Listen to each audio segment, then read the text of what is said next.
کیا ایسا ہوگا؟ فی الحال تو اس کا امکان مجھے زیادہ نظر نہیں آ رہا۔ اب دیکھتے ہیں کہ ایران کیا پروپوزل سامنے لاتا ہے، اور اس کے بعد ہی پھر معاملات آگے بڑھیں گے۔ اور پھر ساتھ معاملات پاکستان اور افغانستان کے درمیان کافی بگڑے ہوئے ہیں، جیسا کل ذکر کیا میں نے کہ پاکستان نے افغانستان پر بمباری کی۔ پہلے اطلاعات یہ تھیں کہ پاکستان نے افغانستان کے دو صوبوں یعنی پکتیکا اور ننگرہار کے مختلف علاقوں کو نشانہ بنایا، وہاں پر 7 مبینہ دہشت گردوں کے ٹھکانوں کو انہوں نے نشانہ بنایا، جس میں کہ درجنوں افراد کے جاں بحق ہونے کی اطلاعات ہیں۔ پاکستان کی جانب سے آج پاکستانی اخبارات کی شہ سرخیوں میں ہے کہ پاکستان کا کہنا ہے کہ ان حملوں میں، جو کہ پاکستان کا کہنا ہے کہ انٹیلیجنس بیسڈ آپریشن تھے یہ بھی، اور اس میں کہتے ہیں کہ 80 جو ایسے افراد تھے جو کہ پاکستان کے خلاف لڑ رہے ہیں، جو کہ ملیٹنٹ تھے یا دہشت گرد تھے، وہ اس میں نشانہ بنے۔ یہ وہ دعویٰ ہے جو پاکستان کی جانب سے کیا جا رہا ہے، جبکہ افغانستان کی جانب سے اس کے برعکس نہ صرف دعویٰ کیا جا رہا ہے بلکہ وہاں سے اب ویڈیوز بھی آ رہی ہیں ان جنازوں کی کہ جو اس بمباری کے نتیجے میں اٹھائے گئے۔ ایک خاندان کے تقریباً 18 افراد بیچ میں جو ہے وہ شہید ہوئے، انہوں نے اپنی جان گنوائی، اور وہاں کے مقامی لوگ اور ان کے خاندانوں کا کہنا یہ ہے کہ یہ لوگ تو عام لوگ تھے، ان کا کسی گروہ سے کوئی تعلق نہیں تھا۔ حقیقت جو بھی ہو، اس کے نتیجے میں پاکستان اور افغانستان کے درمیان تعلقات بہت زیادہ بگڑ گئے ہیں، اور اب دو قسم کے بیانیے سامنے آ رہے ہیں۔ ایک یہ کہ افغان طالبان یہ وعدہ کر رہے ہیں کہ ہم پاکستان کو اس کا جواب دیں گے، اور ہم جواب ایسا دیں گے کہ جس میں ہم اب پاکستان کی سیکیورٹی فورسز کو نشانہ بنائیں گے، ہم سویلینز کو نشانہ نہیں بنائیں گے۔ یہ اعلان افغان حکومت کے ترجمان ذبیح اللہ مجاہد نے کیا ہے۔ وہ کہتے ہیں کہ ہم پاکستان کے برعکس، جس نے کہ سویلینز کو نشانہ بنایا، ہم پاکستانی فورسز کو نشانہ بنائیں گے۔ جبکہ پاکستانی جو ہماری ڈیپ اسٹیٹ جبکہ پاکستانی اسٹیبلشمنٹ کے قریب سمجھے جانے والے ابصار عالم، جو ایک صحافی ہیں، ان کا آج میں ایک شو سن رہا تھا جہاں پر وہ کہہ رہے ہیں، اور وہ پاکستان کے سیکیورٹی فورسز کو کوٹ کرتے ہوئے کہہ رہے ہیں کہ پاکستان کی جانب سے یہ آپریشن مکمل نہیں ہوا۔ ابصار عالم کا کہنا ہے کہ پاکستان کے سیکیورٹی ذرائع نے ان کو بتایا کہ پاکستانی حکومت اور ریاستی اداروں نے فیصلہ کیا ہے کہ بمباری کا سلسلہ افغانستان بھر میں پھیلایا جائے گا، اور ہر اس جگہ کو نشانہ بنایا جائے گا جہاں پر پاکستان کے پاس اطلاعات ہیں کہ یہاں پر مبینہ دہشت گردوں کے ٹھکانے ہیں۔ پاکستان کی جانب سے افغانستان پر یہ الزام پہلا نہیں ہے۔ پاکستان نے یہ الزام افغان حکومت کے ساتھ بھی کئی مرتبہ اٹھایا، اقوام متحدہ میں بھی اٹھایا، اور جو پاکستان کی جانب سے جتنے بھی بیانیہ آج تک سامنے آیا ہے، اس میں پاکستان نے افغانستان سے صرف ایک ہی ڈیمانڈ کی ہے اور ایک ہی گلا رہا ہے کہ آپ کی سرزمین پر دہشت گرد ہیں جو ہمارے سیویلینز اور ہمارے سیکورٹی فورسز کو نشانہ بنا رہے ہیں، آپ ان کو روکیں، اور اگر آپ نہیں روکیں گے تو پھر ہمیں کچھ کرنا ہوگا۔ اور یہ ہمیں کچھ کرنا ہوگا والا حصہ جو ہے، اب لگتا ہے کہ اس پر عمل ہو رہا ہے۔ کل بھی میں نے ایک بہت بڑا سوال اٹھایا تھا، اور آج بھی میں ایک بہت بڑا سوال اٹھاؤں گا۔ سوال ایک ہی ہے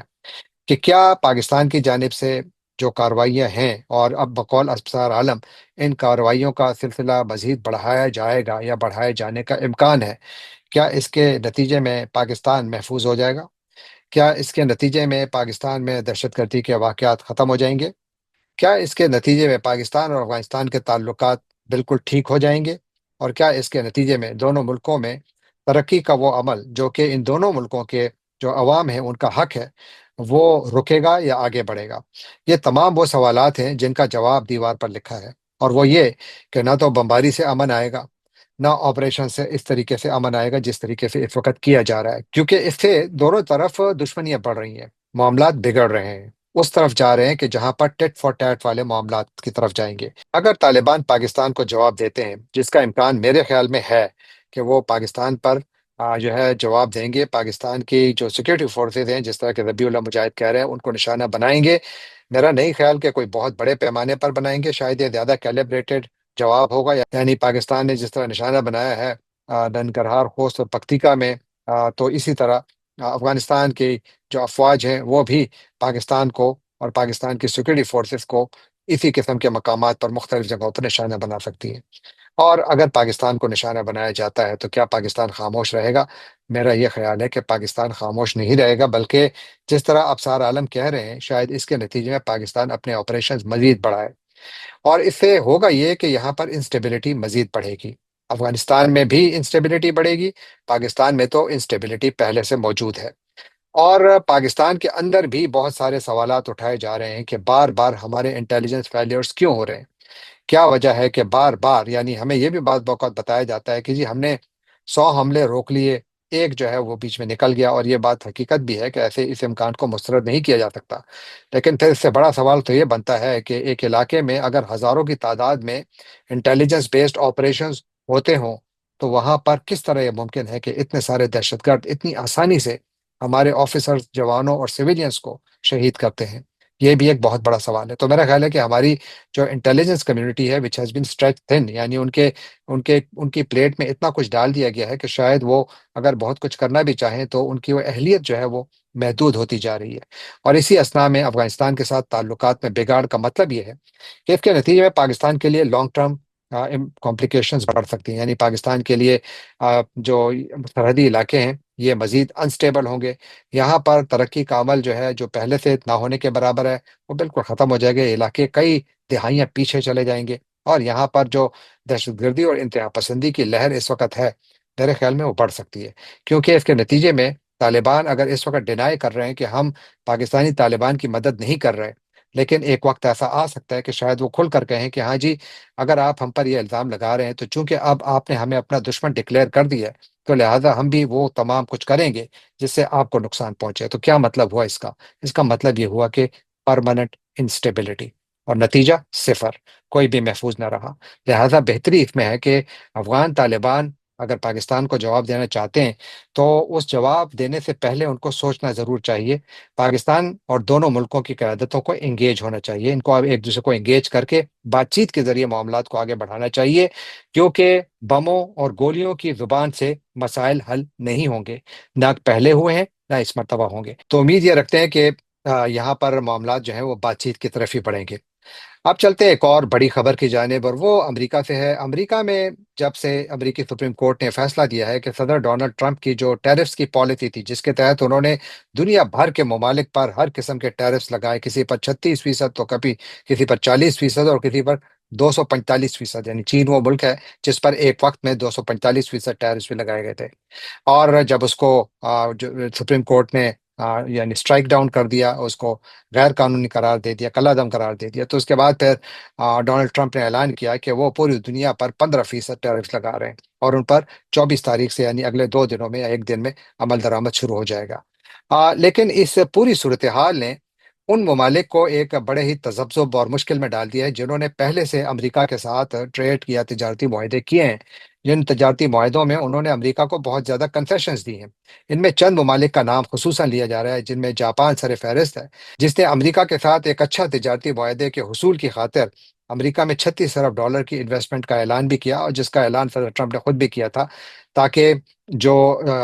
جاپان کے اوپر ٹیرفز لگائے گئے ہیں وہ کم ہو اور فائدہ دونوں طرف ہو۔ جب یہ تجارتی معاہدے ہو رہے تھے اس وقت جب ہائی ٹیرفز لگے ہوئے تھے اور جو عدالتی فیصلہ نہیں تھا، تو اس وقت یہ تمام ممالک جن میں ساؤتھ کوریا، جاپان، ویتنام اور دوسرے ممالک شامل ہیں، انہوں نے اس وقت بہت جلدی میں امریکہ کے ساتھ اپنے معاہدے طے کیے، جس میں کہ انہوں نے امریکی مصنوعات کو زیادہ مارکیٹ ایکسس دی، اور جو امریکہ کی تجارتی پالیسیز ہیں ان کے ساتھ بالعموم اپنے آپ کو یا اپنی پالیسیز کو الائن کیا، یا ان کے ساتھ زیادہ مطابقت میں رہے۔ لیکن امریکہ کو دی جانے والی جب یہ برات کی خبریں ہر طرف آئیں تو ان ممالک میں ان کا بڑا شدید رد عمل بھی آیا۔ اسپیشلی میں ذکر کروں گا جاپان، ساؤتھ کوریا اور تائیوان، جن کے اوپر اب 15% ٹیرفز ہیں، اور ساتھ ہی انڈونیشیا، ملیشیا، کمبوڈیا، ویتنام، انہوں نے بھی امریکہ کو بہت زیادہ مراعات دی۔ ان میں ان کی جانب سے اعلان کیا گیا کہ وہ امریکہ میں انویسٹمنٹ بھی کریں گے، لیکن اب وہاں پر یہ سوچا جا رہا ہے کہ شاید ہم نے زیادہ جلدی کر دی۔ فائدے میں 3 4 ممالک رہے، مثلاً بھارت کا کہنا ہے کہ وہ فی الحال یعنی اس کے اوپر تھوڑا وہ ڈیلے کریں گے، کیونکہ وہ چاہتے ہیں کہ معاملات ذرا کلیئرٹی آئے، اس کے بعد پھر ہم اپنی ڈیل کو مکمل کریں گے۔ لیکن ڈیل ان کی تقریباً تیار ہے، بلکہ فائنلائز ہو چکی ہے، لیکن شاید اس کی امپلیمنٹیشن میں بھارت کی جانب سے اب سوالات اٹھائے جائیں گے۔ اور اس طرح جاپان، جس نے کہ امریکہ میں بالعموم $550 ارب کی فائنینسنگ کی کمٹمنٹ کی ہے، اور ساؤتھ کوریا نے $350 ارب کی انویسٹمنٹ کی کمٹمنٹ کی ہے، تائیوان نے $250 ارب کی انویسٹمنٹ کی کمٹمنٹ کی ہے۔ اب ان تمام ممالک میں سوال یہ پوچھا جا رہا ہے کہ آپ لوگوں نے اتنی جلدی کیوں کی؟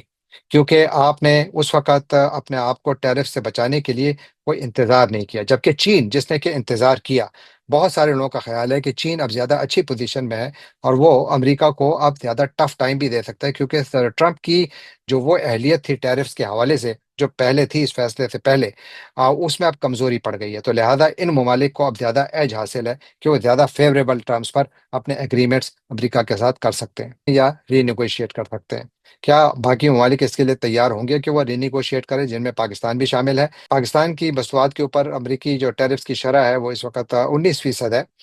لیکن اس عدالتی فیصلے کے بعد وہ شرح 15% ہو جائے گی، تو گویا پاکستان کو اس میں فائدہ رہا۔ ویسے بھی پاکستان کی امریکہ کے ساتھ تجارت اتنی محدود ہے کہ میرا نہیں خیال کہ اس کا کوئی بہت بڑا اثر ہونا تھا، لیکن بھارت اور چین کے لیے یقیناً اس میں مجھے فائدہ نظر آ رہا ہے۔ آخر میں تھوڑا ذکر